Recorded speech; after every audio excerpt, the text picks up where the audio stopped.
Namaskar. A warm welcome to World News and Indian Perspective on All India Radio. This is Gaurav Sharma and with me is Nabanita Adhikari bringing glimpses of the major developments of the day from across the globe. Over the next half an hour, we shall bring to you the latest from the world of politics, economy, sports, entertainment and more. The headlines. Landslide victory for the BJP in assembly polls in the western state of Gujarat. Congress set to form government in the hill state of Himachal Pradesh.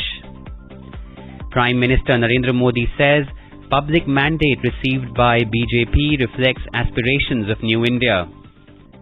9th World Ayurveda Congress inaugurated at Panji in Goa on Thursday.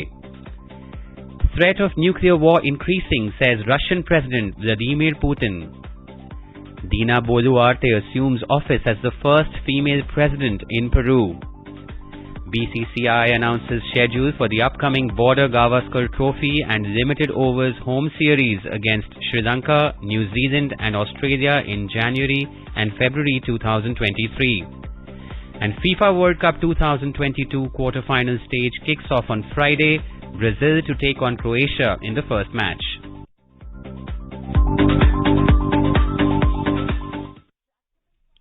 Prime Minister Narendra Modi has said that public mandate received by the BJP in the western state of Gujarat and the hill state of Himachal Pradesh Assembly elections is a reflection of the aspirations of a new India. He said that the public support received by the party is a manifestation of the Yuva Soch, young thinking of the youth of India. The Prime Minister highlighted that this is also the support of the public given to the BJP for the empowerment of the poor, exploited, deprived and tribals. The Prime Minister was addressing the BJP workers at the party headquarters in New Delhi on Thursday after the assembly election results of the two states. BJP को मिला जन समर्थन इसलिए भी महत्वपूर्ण है क्योंकि ये ऐसे समय में आया है जब भारत अमृत काल में प्रवेश कर चुका है। ये दिखाता है कि आने वाले 25 साल सिर्फ और सिर्फ विकास की राजनीति के ही है। भाजपा को मिला जन समर्थन नए भारत की आकांक्षाओं का प्रतिबिंब है। भारत के युवाओं की युवा सोच का प्रकटीकरण है। भाजपा को मिला समर्थन गरीब, दलित, वंचित, पिछड़े, आदिवासियों के सशक्तिकरण के लिए है। Prime Minister Modi emphasized that the heart of the youth can be won only by vision and development, and the BJP has the vision as well as the commitment towards development. He said that the youth vote only when they have faith in the government and the development work is visible. He noted that when the youth has voted in large numbers for the BJP, the message behind it is very clear that the youth has tested and trusted the work of the government. Mr. Modi said that the people of Gujarat have broken all records by giving the biggest mandate to the BJP in the history of the state. On the Himachal Pradesh Assembly poll results, Mr. Modi said that the difference between the number of votes for the BJP and the Congress was less than 1%, which reflects that the people of the state had tried to ensure a BJP victory. He assured the people of Himachal Pradesh that the central government will leave no stone unturned for the development of the state despite BJP's defeat in the election. Himachal के हर मतदाता का बहुत बहुत आभारी हूं। हिमाचल में हर 5 वर्ष में सरकारें बदली हैं, लेकिन जब बदलाव हुआ है कभी 5%, कभी 6%, कभी 7%, जीतने वाले और हार वाले के बीच में अंतर रहा है। इस बार 1% से भी कम अंतर से ये हार जीत का फैसला हुआ। इसका मतलब है कि जनता ने भी भारतीय जनता पार्टी को विजयी बनाने के लिए भरसक प्रयास किया है। The Prime Minister also thanked the Election Commission for conducting elections peacefully in the two states, saying that repolling was not required at any polling booth. 9th World Ayurveda Congress was inaugurated at Panaji, Goa on Thursday. The 9th World Ayurveda Congress aims to showcase the efficacy and strength of the Ayush systems of medicine at the global level. Union Minister of State for Tourism and Shipping, Ports and Waterways, Shripad Naik, Chief Minister Dr. Pramod Sawant and Secretary, Ministry of Ayush, Vaidya Rajesh Kotecha were present on the occasion. Chief Minister thanked the Union Government for giving the opportunity to host this edition of World Ayurveda Congress and Arogya Expo in Goa. Dr. Sawant said that the introduction of Ayush visa for Ayush treatment is a historic decision. The upcoming satellite center of All India Institute of Ayurveda in Goa will boost Ayurvedic tourism in the state, he added. The third edition of the Ayushman comic book series was also released on this occasion. A MOU was signed between All India Institute of Ayurveda and Rosenberg's European Academy of Ayurveda, Germany, to facilitate advanced studies in traditional Indian medicine systems. The 9th edition is being organized in Goa from 8 to 11 December with an objective of providing a global platform for all the stakeholders, including industry leaders, practitioners, traditional healers, educationists, students, medicine manufacturers, growers of medicinal plants and marketing strategists for networking and engaging in intellectual exchange to strengthen the Ayurveda sector, envision its future and facilitate interaction between professionals and consumers to boost Ayurveda commerce. The market size of Ayush sector in the country has grown from $3 billion in 2014 to $18 billion now, clocking a new phenomenal growth of 6 times. The Consultative Committee of the Civil Aviation Ministry met in New Delhi on Thursday and discussed GPS-aided Geo-Augmented Navigation, GAGAN, which is a space-based augmentation system. The meeting, held under the chairmanship of the Civil Aviation Minister Jyotiraditya Scindia, was attended by the concerned members of the Parliament. GAGAN has benefits in the aviation as well as non-aviation fields.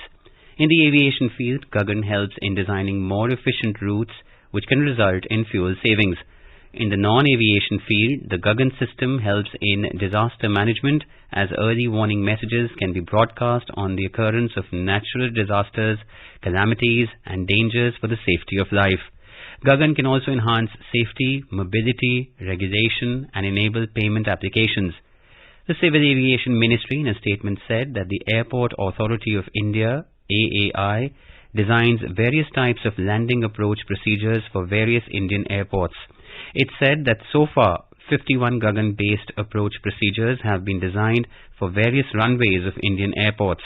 The ministry added that the AAI is making all the efforts for ensuring availability, continuity and integrity of air navigation services by such technological enhancements in the country. Union Ministry of Health and Family Welfare will be organizing a 2-day conclave commemorating the Universal Coverage Day 2022 on 10th and 11th December 2022 at Varanasi in Uttar Pradesh. Anandiben Patel, Governor Uttar Pradesh, will inaugurate the 2-day celebrations in presence of Union Minister of Health and Family Welfare Dr. Mansukh Mandavia. Chief Minister Uttar Pradesh Yogi Adityanath will grace the Health Ministers' conclave on the second day. The event will also be graced by health ministers from various states. Universal health coverage aims towards people having access to needed promotive, preventive, curative and rehabilitative health services of sufficient quality to be effective, while also ensuring that people do not suffer financial hardship when paying for these services. 12th December was officially designated as International Universal Health Coverage Day by United Nations in the year 2017. The theme of the Universal Health Coverage Day is Build the World We Want, a Healthy Future for All, which underscores the role and importance of health coverage in building a healthy future for all. The Rajya Sabha, the upper house of the Parliament, has taken up the Energy Conservation Amendment Bill 2022 for consideration and passing. The bill seeks to amend the Energy Conservation Act 2001. It promotes energy efficiency and conservation, provides regulation of energy consumption by equipment, appliances, buildings and industries. The bill empowers the Centre to specify energy consumption standards, requiring designated consumers to meet a minimum share of energy consumption from non-fossil sources. It also empowers the government to specify a carbon credit trading scheme. Moving the bill, the Minister of New and Renewable Energy, R.K. Singh, said that India has emerged as one of the leading nations in climate action and energy transition. He stated that India has pledged at COP21 in Paris that by 2030, 40% of the country's established power generation capacity will come from non-fossil sources. Mr. Singh pointed out that India's per capita carbon emission is less than one-third of global average. Parliament has passed the Wildlife Protection Amendment Bill 2022, with the Rajya Sabha approving it on Thursday. The Lok Sabha has already passed the bill. The bill aims to implement the Convention on International Trade in Endangered Species of Wild Fauna and Flora, CITES, and expand the number of species protected by the Convention. The bill provides for the central government to designate an authority which grants export or import licenses for the trading in specimens. Replying to the discussion on the bill, Union Environment Minister Bhupendra Yadav stressed on the importance of conserving wildlife and the communities living in forest areas. He said forest cover has increased in the country. Mr. Yadav said during the period between 2004 and 2014, over 226,000 hectare forest land was diverted. He informed that between 2014 to 2022, only 130,000 hectares were diverted for other purposes. The minister said that due to initiatives taken by the Narendra Modi government, green cover in the country has increased. In today's Hotspot section, we bring to you a news commentary, visit of German Foreign Minister to strengthen ties. The script is written by Dr. Sanghamitra Sharma, an analyst on European affairs. The German Foreign Minister Annalena Baerbock paid a two-day visit to India. She held discussions with the Indian External Affairs Minister Dr. S. Jaishankar. In her first ministerial-level interaction since Olaf Scholz took over as the Chancellor of Germany, Ms. Baerbock engaged in discussions on major international issues like Germany's assistance to India on renewable energy, energy transitions, cooperation in the Indo-Pacific region, and maintenance of the rules-based international order, war in Ukraine, climate issues, and also talked about strengthening the economic, climate, and security policy cooperation between the two countries. It is to be noted here that India and Germany are close strategic partners since 2000 and have held intergovernmental consultations every 2 years since 2011, the most recent one held in Berlin in May 2022. Having established diplomatic relations 71 years ago, India and Germany have placed each other at the forefront of international partnerships. Ahead of the German Foreign Minister's visit to India, German Ambassador to India Philipp Ackermann had unveiled a proposal last month to provide 1 billion euros or rupees 8,440 crore for energy transition projects across India under a bilateral partnership for green and sustainable development. Hence, negotiations on development policy focused on concrete agreements and projects which will help cut greenhouse gas emissions and help to alleviate the challenges associated with climate change. Apart from this, the two ministers assessed the situation in China, Afghanistan and Pakistan. At the end of the talks, India and Germany signed a comprehensive partnership on migration and mobility meant to ease travel for research, study and work for people in both countries. Among other things, this move is expected to facilitate people-to-people ties between the two countries, ease problems associated with visa, and address the challenges of illegal migration. The migration and mobility deal is also set to expand internationalization of higher educational systems, interlink research and innovation works of both countries, and to strengthen dual structures for vocational education and training.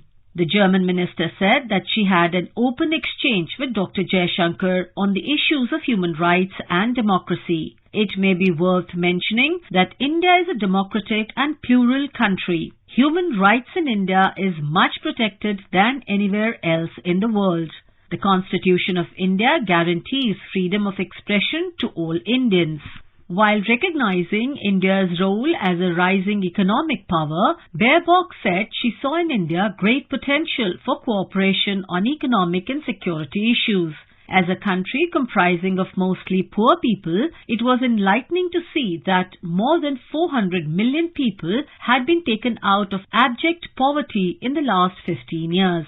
She said, as an established democracy, India is both an example and a bridge builder for many countries in the world despite its social challenges domestically. There is no doubt that India will decisively influence the shaping of the international order in the 21st century. The German foreign minister noted that the Indian government has set itself ambitious goals not only in the G20 but also at home for its own people. She also lauded India for a clearer positioning of G20 on Russia-Ukraine war. The German foreign minister's visit was thus a golden opportunity for both countries to exchange views on regional and global developments.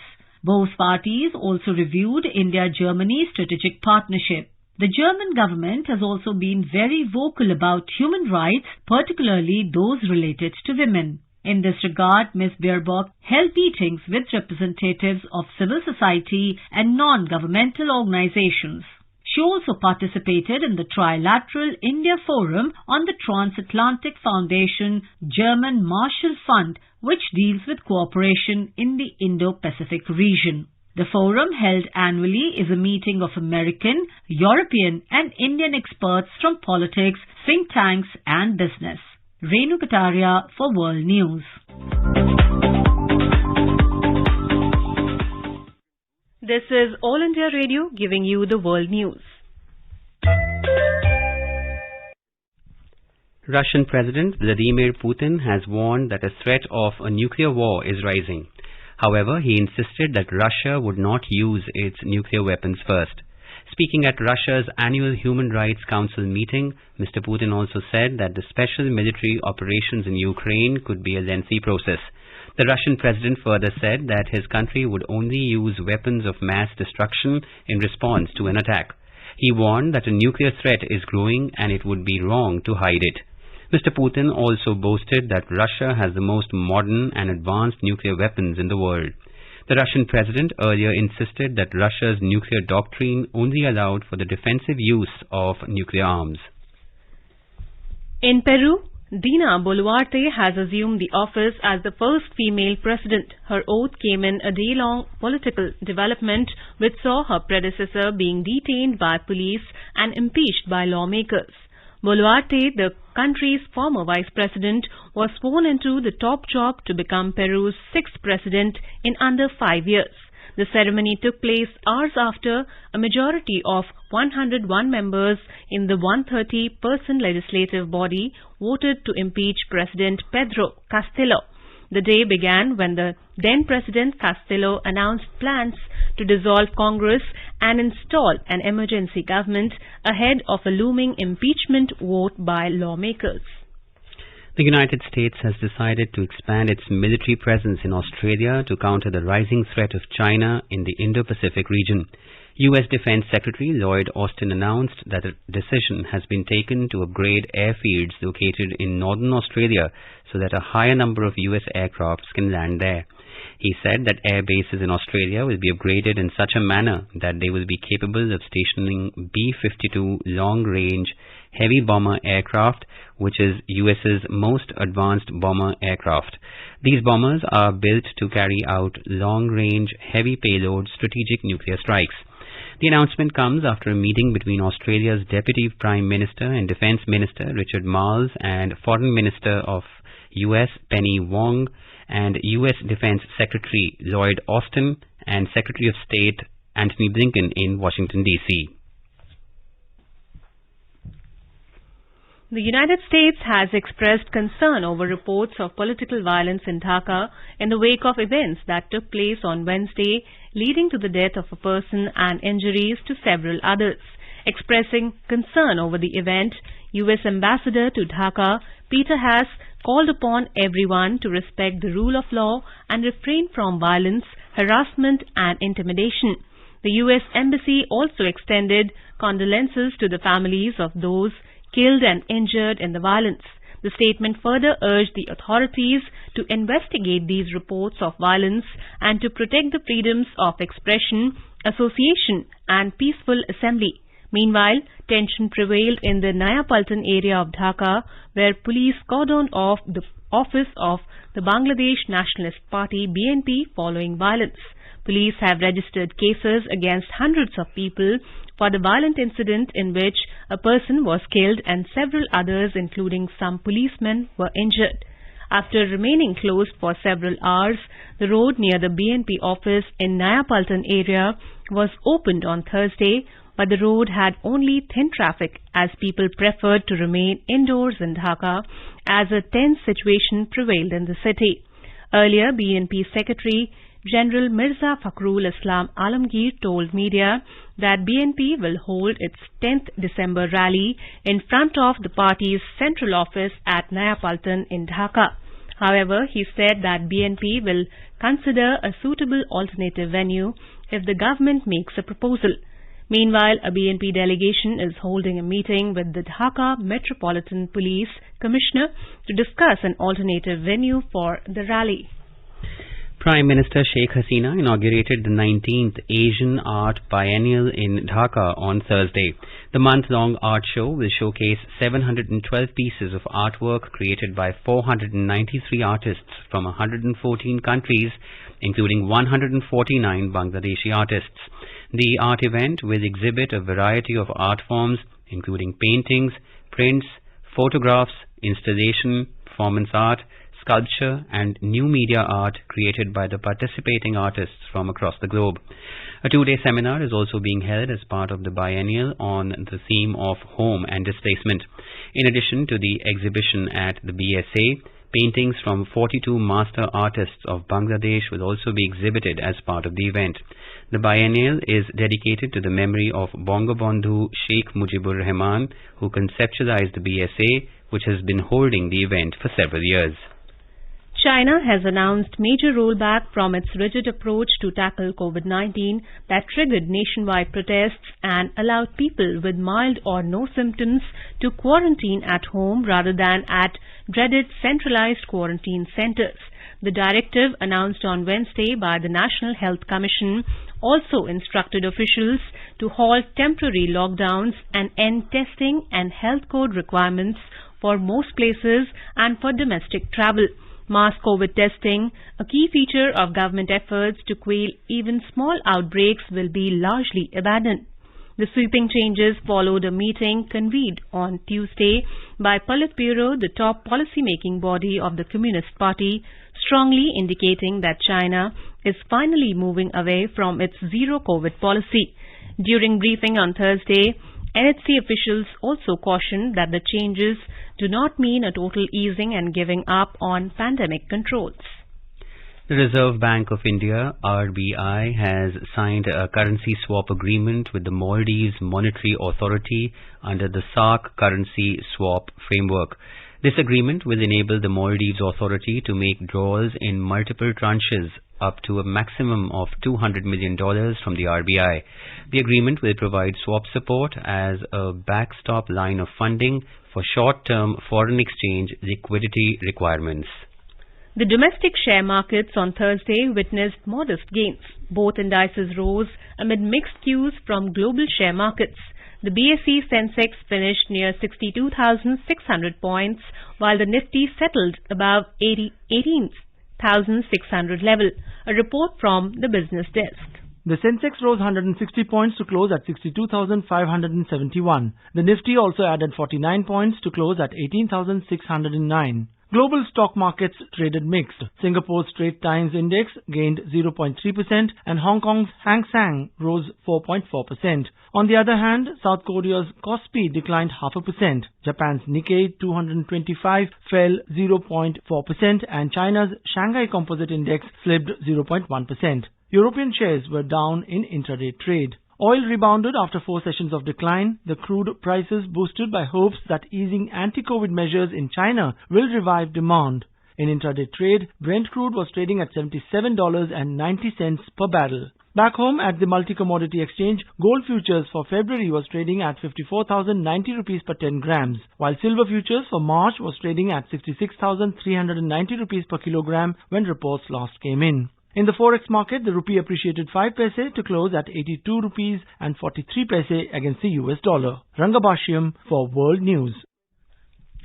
The BCCI on Thursday announced the schedule for the upcoming Border Gavaskar Trophy as well as the limited overs home series against Sri Lanka, New Zealand and Australia in January and February 2023. The contest will start with a T20 match in Mumbai on January the 3rd and will end with an ODI in Thiruvananthapuram on January the 15th. Pune, Rajkot, Guwahati and Kolkata are other venues for the series. The Test series will be a part of the World Test Championship cycle. In FIFA World Cup 2022, Croatia to face Brazil in the first quarterfinals starting Friday. Croatia edged out Japan on penalties in their round of 16 match to enter quarterfinal. Croatia's Marcelo Brozovic and Nikola Vlasic successfully converted the penalties, while Japan's Takumo Asano was the lone scorer for the team during the shootout. Brazil are still the favourites to win the tournament, and they'll come into this match well rested after switching out the majority of their team for the group stage finale against Cameroon. 5 times champions, Brazil showcased a performance worthy of their favourites tagged to storm in the quarterfinals. With their talisman Neymar back on the field, Brazil stormed into quarterfinal in style, crushing South Korea 4-1 in their round of 16 match. Croatia coach Zlatko Dalic described their quarterfinal opponent Brazil as terrifying. And now let us take a look at the major developments around the world as reported in the foreign press. The Washington Post writes, Ukraine life briefing, Brittany Griner freed from Russian detention, Biden says. The Financial Times report that Beijing running out of fever medication as COVID outbreak spreads. The New York Times writes, Ukrainian accused of election interference charged with money laundering. Wall Street Journal writes, SEC faces calls to boost crypto exchange enforcement after FTX collapse. Japan Times reports that G7's Russian oil price cap evolves from revenue squeeze to market anchor. Le Monde observes that Sweden launches hunt for undocumented migrants. The Guardian writes that former development secretaries urge Sunak to increase East Africa aid amid drought. Reuters report that Iran holds first execution over anti-government protests. And the Kathmandu Post says automobile dealers take to streets demanding conducive environment to run businesses. And before we end the bulletin, a quick look at the headlines once again.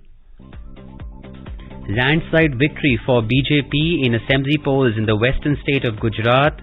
Congress set to form government in the hill state of Himachal Pradesh. Prime Minister Narendra Modi says public mandate received by BJP reflects aspirations of New India. 9th World Ayurveda Congress inaugurated at Panaji in Goa on Thursday. Threat of nuclear war increasing, says Russian President Vladimir Putin. Dina Boluarte assumes office as the first female president in Peru. BCCI announces schedule for the upcoming Border Gavaskar Trophy and limited overs home series against Sri Lanka, New Zealand and Australia in January and February 2023. And FIFA World Cup 2022 quarter-final stage kicks off on Friday, Brazil to take on Croatia in the first match. And now, before we end, let us listen to Mahatma Gandhi's favorite bhajan, Vaishnav Jan, by artists from Tanzania.